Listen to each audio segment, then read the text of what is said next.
সামান্য হলেও স্বস্তি মধ্যবিত্তের। একই দিনে লিটার পিছু 85 পয়সা কমল পেট্রোলের দাম।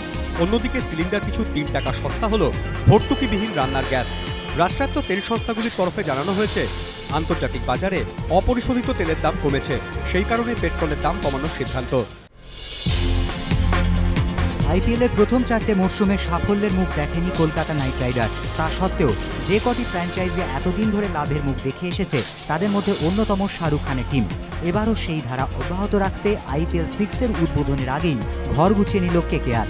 গতবার ইডেনে 500 টাকা মূল্যের টিকিটে রাজ্য সরকারকে বিনোদন কর দিতে হয়নি নাইট কর্তৃপক্ষকে। এবার সরকারের কাছে সেই ঊর্ধ্বসীমা 1000 টাকা পর্যন্ত করার আবেদন জানায় তারা। আবেদন মঞ্জুর করেছে রাজ্য। ফলে এবার লাভের অঙ্কটা অনেকটাই বাড়ার সম্ভাবনা। আইপিএল জ্বরে কাবু কলকাতা, উত্তেজনায় ফুটছে গোটা শহর। মঙ্গলবারই যুবভারতীতে বর্ণাঢ্য উদ্বোধন 6 নম্বর মরশুমের আয়োজন সারা। ইতিমধ্যে শহরে এসে পৌঁছেছেন কেকেআরের মালিক শাহরুখ খান। আরও দামি রেলযাত্রা, বাজেট প্রস্তাব অনুযায়ী ঘুরপথে বাড়ল দূরপাল্লার ট্রেনের যাত্রী ভাড়া। দ্বিতীয় শ্রেণী ও স্লিপারের সংরক্ষণ চার্জ একই রাখা হয়েছে। এসি চেয়ার কার ও এসি 3 টিয়ারের সংরক্ষণ চার্জ 25 টাকা থেকে বেড়ে হলো 40 টাকা। এসি 2 টিয়ারের সংরক্ষণ চার্জ 25 টাকা থেকে বেড়ে হলো 50 টাকা। এসি প্রথম শ্রেণীর 35 থেকে 60 টাকা। বাড়ল সুপারফাস্ট ট্রেনের চার্জও। দ্বিতীয় শ্রেণীর চার্জ ছিল 10 টাকা, বেড়ে হলো 15 টাকা। স্লিপার 20 থেকে বেড়ে 30। এসি চেয়ার কার, এসি 3 টিয়ার, এসি 2 টিয়ারের চার্জ 30 থেকে বাড়িয়ে 45 টাকা করা হয়েছে। প্রথম শ্রেণীর সাধারণের চার্জ 30 টাকা থেকে বেড়ে হয়েছে 45 টাকা।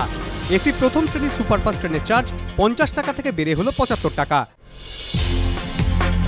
মাদক বিতর্কে জবনিকা টানতে বিজেন্দ্র সিংহকে পরীক্ষা করার জন্য নাডাকে নির্দেশ দিল ক্রীড়া মন্ত্রক। সোমবার ক্রীড়া মন্ত্রকের তরফ থেকে একটি বিবৃতিতে জানানো হয়েছে, বিজেন্দ্র দেশের একজন নামজাদা ক্রীড়াবিদ। তার নামে এমন গুরুতর অভিযোগ ওঠায় সার্বিকভাবে খেলা এবং অন্য খেলোয়াড়দের ভাবমূর্তি ক্ষুণ্ণ হয়েছে।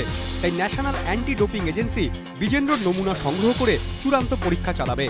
চণ্ডীগড়ে মাদক বাজেয়াপ্ত হওয়ার ঘটনার প্রায় 1 মাস আগে প্রথম উঠে আসে অলিম্পিক পদকজয়ী বক্সারের নাম। রবিবারই পাঞ্জাব পুলিশ দাবি করে, ধৃত মাদক ব্যবসায়ী অনুপ সিংহ কাহালত থেকে অন্তত 12 বার মাদক নেন বিজেন্দ্র। তার সতীর্থ বক্সার রাম সিংহ 5 বার মাদক সেবন করেছিলেন। বিজেন্দ্র অভিযোগ অস্বীকার করলেও প্রকাশ্যে মুখ খুলতে চাননি।